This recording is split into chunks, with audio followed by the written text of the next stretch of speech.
Olá, pessoal! Hoje nós vamos falar de cultura grega. Este ponto é importante porque nas outras aulas nós falamos que não existia uma unidade política entre os gregos. Cada cidade-estado era independente, tinha seu próprio governo, tinha suas próprias leis. Então não são as leis, não é o tipo de governo, não é um estado que organiza o que nós chamamos de Grécia Antiga. O que nós chamamos de Grécia Antiga tem unidade por causa de sua cultura. Tudo bem? Aliás, alguns de vocês podem perceber, nossa professor, a apostila, ela começa falando de Grécia, fala de Atenas, fala de Esparta, tem 3 capítulos, eu acho, falando de Esparta, e aí ela pula para a Idade Média de novo. Neste momento, nós vamos desobedecer a apostila, certo? Acompanhem o texto que eu vou mandar para vocês. Depois eu vou passar as páginas do livro didático. Quem quiser olhar também algumas páginas que tem o conteúdo que eu vou falar aqui. Se não quiser, não tem problema, porque no texto que eu vou mandar vai ter tudo que eu estou falando. E eu achei necessário a gente desobedecer a apostila nesse momento, porque senão ficaria muito louco. A gente simplesmente começa a falar de Grécia, mas nem fala da cultura grega, vai para a Idade Média e depois lá na frente fala de cultura grega. Eu pensei, isso não vai dar certo. Então, estamos falando de Grécia, falamos de Atenas, falamos de Esparta, das polis gregas, vamos falar da cultura dos gregos, certo? E depois ainda vai ter mais uma semana para falar das guerras entre os gregos. Tudo bem, gente? Então, vamos lá. Essa cultura grega, ela existia na região onde hoje fica o país, Grécia. Ela também existia na região da Jônia, que hoje é Turquia, mas que naquela época tinha localização de colônias gregas e também ficava numa região chamada Magna Grécia, que era uma parte da Itália, principalmente o sul da Itália, que era colonizado pelos gregos. Ou seja, como nós falamos, mesmo que os gregos vão para outros lugares do mundo, a cultura deles é que determina que eles vão ser gregos. Então, mesmo que existe uma colônia grega na Itália, eles se denominam gregos. Os gregos, lá na Jônia, onde hoje é a Turquia, que ficava a cidade de Troia naquela época, eles vão se denominar gregos, certo? A unidade entre esses povos é a própria cultura grega. Mas vamos lá. O que é ser grego? O que significa ter essa cultura grega? Você ter algumas práticas em comum, por exemplo, falar a língua grega. Isso é um ponto básico. Os gregos falavam a língua grega. E existiam outros pontos, como participar das Olimpíadas, que nós vamos falar lá para frente, ter um certo patrimônio literário, que vai ser a literatura que nós também vamos falar hoje, e principalmente compartilhar uma religião. Por isso, hoje nós vamos começar falando da religião dos gregos. Primeiro ponto, eles eram politeístas, ou seja, acreditavam em vários deuses.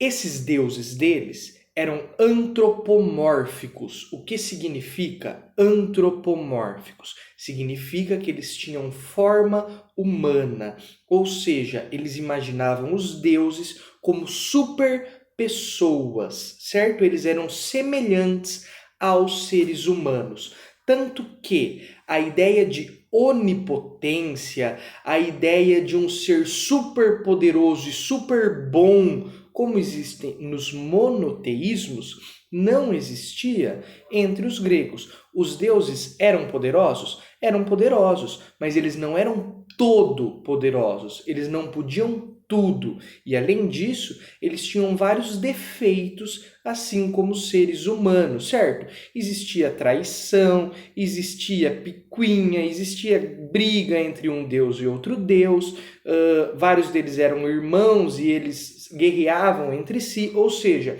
não era uma harmonia, não eram deuses super sábios, super poderosos, super bonzinhos. Não, eles tinham os mesmos defeitos dos seres humanos. Às vezes também manifestavam fenômenos da natureza, certo? Por exemplo, a gente vai ver o Zeus é o deus do raio, do trovão.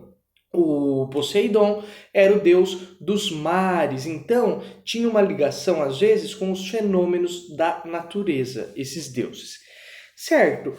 Os principais deuses, os 12 principais deuses, viviam no Olimpo. Na verdade, um dos deuses que era principal também não vivia no Olimpo, que era Hades. Vamos falar um pouco sobre alguns desses deuses. Não vou falar dos 12, vou falar apenas de alguns. Vamos lá. Zeus era o deus do raio, é o principal deus da mitologia grega, o principal deus da religião grega. Ele que comandava o Olimpo. Ele não é o primeiro deus a surgir, só que depois que ele próprio derrota o pai dele, que era Cronos, ele se torna o principal rei, o rei que comanda o Olimpo.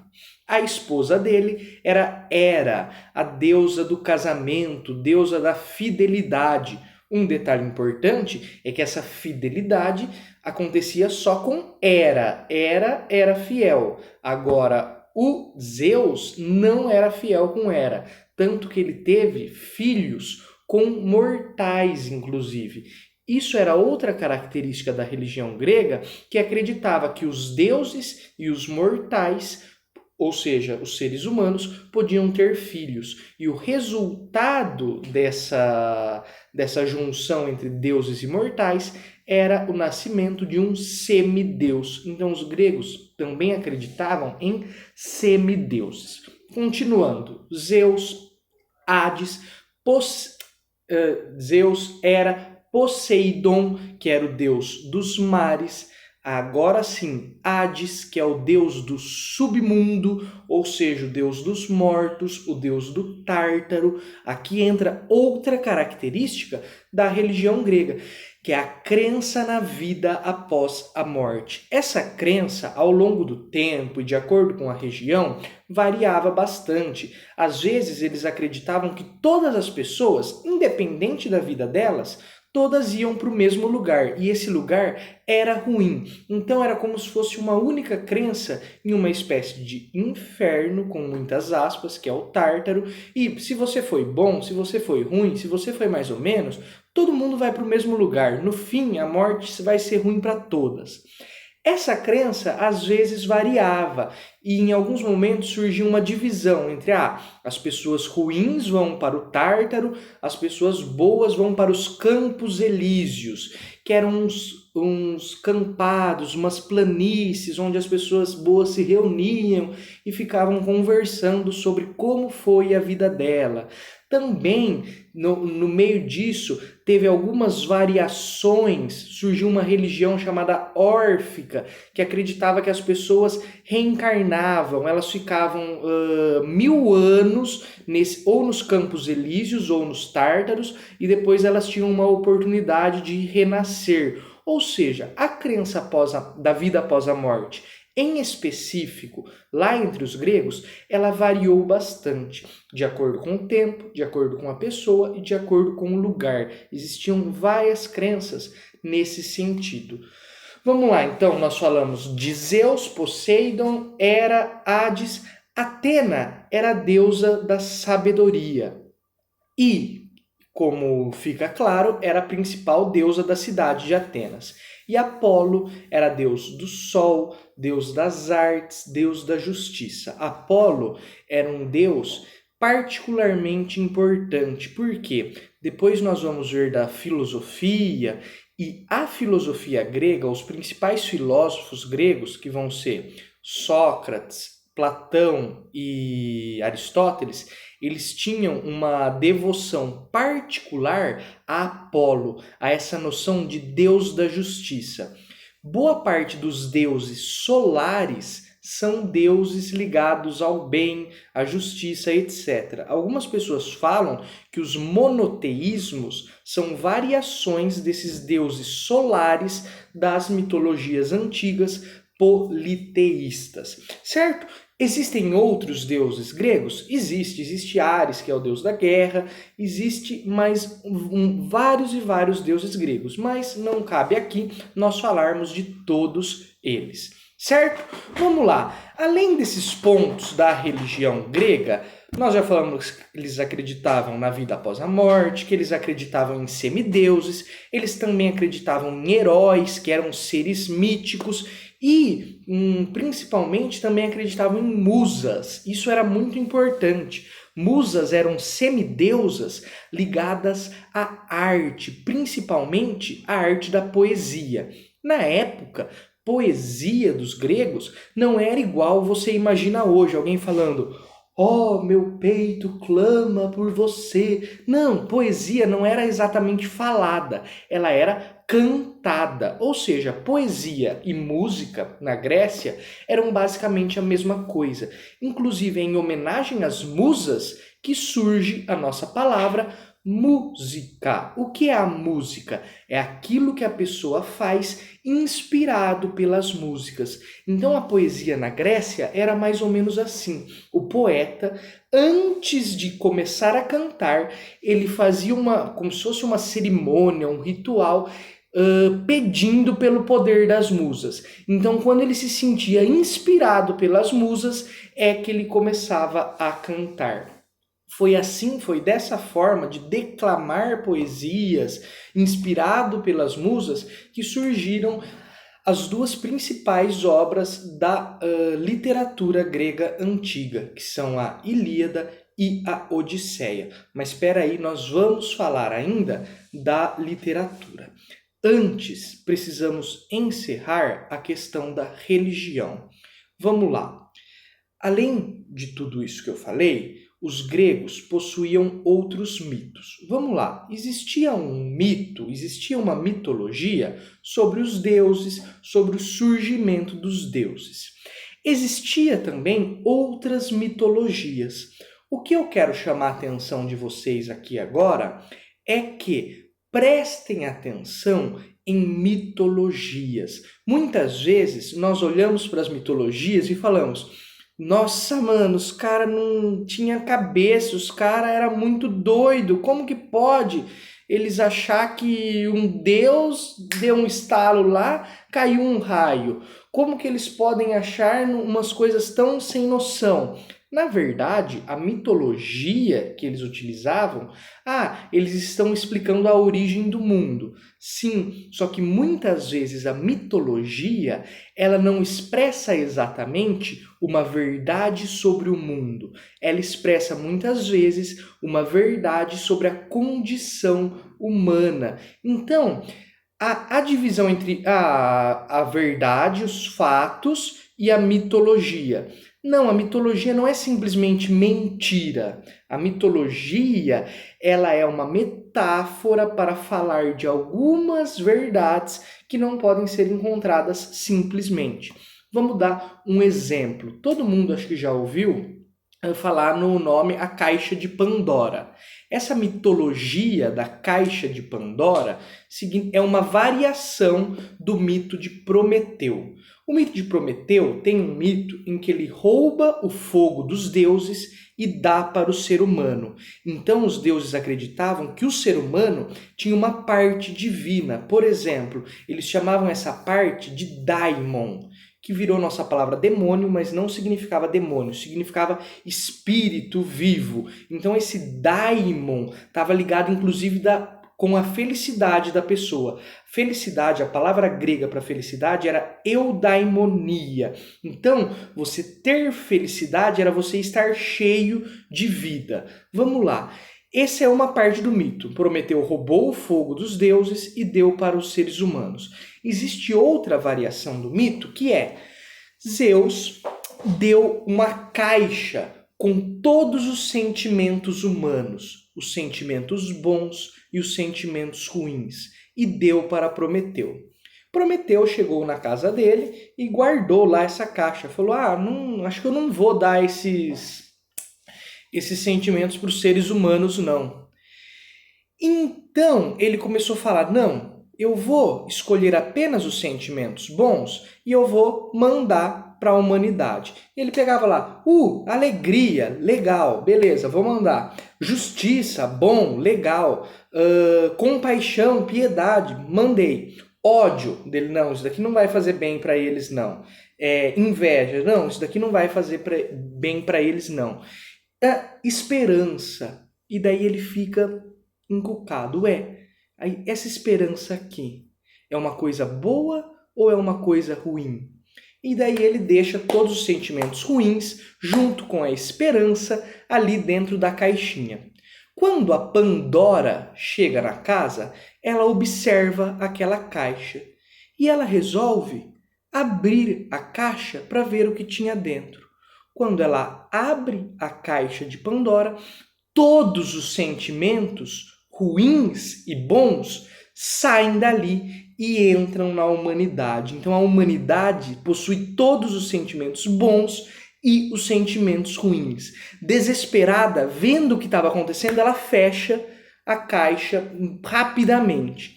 E ali ficou apenas um único sentimento, que era qual? A esperança. O que esse mito diz? Parece um negócio meio louco. Acha que os sentimentos humanos vieram de uma caixinha? Não, mas a mitologia diz algo sobre os sentimentos humanos. Que a esperança, por exemplo, é um sentimento que você nunca tem. Por quê? Porque você espera. Ter esperança é não ter nada. Por quê? Porque sempre que você tem esperança, é ter esperança por algo que você não tem. Então a característica mais fundamental do ser humano não é o que ele tem, é o que falta nele. Certo? Isso daqui tudo só para explicar. Os mitos, eles não são apenas loucuras sobre o mundo. Às vezes eles falam um pouco sobre a nossa vida humana. Encerrando, então, religião grega, ok, temos os deuses, temos as musas, temos os semideuses. Agora, vamos para a literatura. Duas obras fundamentais da literatura grega foram a Ilíada e a Odisseia, escritas por Homero. Muitas pessoas acham que esse Homero nunca existiu. Esses poemas são apenas poemas passados de geração em geração por forma oral, ou seja, de pai para filho, de mãe para filha, eles eram contados. Os dois contam etapas diferentes da Guerra de Troia, certo? A guerra entre os gregos e os troianos, que tem o cavalo de Troia, Aquiles, Heitor. Tudo isso daí, inclusive algumas pessoas me perguntam às vezes, nossa professor, quando que a gente vai estudar a Guerra de Troia? Na verdade, a gente nunca vai estudar a Guerra de Troia, porque a Guerra de Troia faz parte desse poema, certo? Quando que a gente vai ver o cavalo de Troia? Não vamos ver, porque o cavalo de Troia faz parte de um poema. Ele é muito mais literatura do que história. Não tem prova nenhuma de que essa guerra, de que o cavalo de Troia exatamente existiram. Porém, dentro da cultura grega, essas histórias tinham um valor muito grande. Além da Ilíada e da Odisseia, existiam o teatro grego. O teatro grego era importante, as pessoas vestiam máscara para atuar e ele era dividido geralmente em tragédia, que representava as pessoas melhores do que elas são, e em comédia, que representava as pessoas piores do que elas são. Daí vem a ideia de que a pessoa é pior, então ela é risível. Por isso, depois a comédia fica ligada ao riso. E a tragédia fica ligado a essa palavra nossa, que algo ruim acontece. A principal tragédia grega, a mais conhecida, é a do Édipo Rei, que é o cara que, sem saber, apenas seguindo o destino dele, ele acaba, por engano, matando o pai dele e se casando com a própria mãe. E ele não sabe disso durante boa parte da vida. E então a tragédia conta o momento em que ele descobre que ele matou o próprio pai e se casou com a mãe. E então aí ele entra em colapso. O drama dessa tragédia é esse daí, do Édipo Rei. Saindo da literatura, nos esportes, já falamos, eles tinham as Olimpíadas. Cada cidade grega mandava os seus representantes. Era um evento que envolvia toda a Grécia. Eles valorizavam muito. A cidade que tinha mais atletas que ganhavam nas Olimpíadas usava isso como uma valorização extrema da sua própria cidade. E então, para terminarmos o assunto da cultura grega, temos a filosofia. Em primeiro lugar, uma pergunta que às vezes aparece, olha, já vi até vários vestibulares que colocam essa pergunta. Por que a filosofia surge na Grécia no momento em que surgiu? Geralmente a resposta que aparece, ela surge junto com o surgimento das polis. Qual a relação entre filosofia e surgimento da polis? Vamos lá. Polis era a cidade-estado grega. Fora Esparta, se você pensa Atenas e as outras cidades gregas, essas cidades vão proporcionar uma participação política maior para os seus cidadãos. Vão existir leis escritas que determinam o certo e o errado nessas cidades. A escrita, a necessidade de diálogo e de conversa para decidir questões políticas, tudo isso vai influenciar diretamente no surgimento da filosofia. Tanto que grandes filósofos como Platão nascem justamente na cidade de Atenas, vão desenvolver sua atividade filosófica em Atenas. Por quê? Por meio do diálogo, por meio da escrita, eles vão desenvolvendo o pensamento filosófico. Beleza? Os principais filósofos gregos têm vários, isso vocês veem com mais detalhe em filosofia. Mas só para citar os 3 porquinhos da filosofia grega aqui, nós temos o Sócrates, Platão e Aristóteles, certo? Por último aqui, ainda na filosofia, só assim como título de recomendação, se alguém gosta de filosofia e tem interesse em ler alguma coisa de filosofia, ler uma obra de algum filósofo, eu recomendo as obras de Platão. Por quê? Porque é um filósofo, não por causa da filosofia dele em si, você pode gostar ou não gostar da filosofia dele, mas principalmente por causa da forma como é escrito. É uma forma simples assim, não vai ser um "Oi, coleguinhas, tudo bom?". Não é tão simples. Mas dentre os filósofos, que geralmente têm uma escrita bem complicada, Platão é o que tem uma escrita um pouco mais acessível. Certo, gente? Então, religião grega, politeísmo, vários deuses acreditavam na vida após a morte, ainda que essa crença variava de acordo com o lugar e o tempo, possuíam vários mitos que não apenas representavam a natureza, mas também representavam a condição humana. Eles possuíam uma literatura marcada por poesia inspirada pelas musas e também a tragédia e a comédia atuadas em teatros, possuíam a Olimpíada como um dos principais lugares para a prática de esportes e, graças ao surgimento das cidades, desenvolveram a filosofia.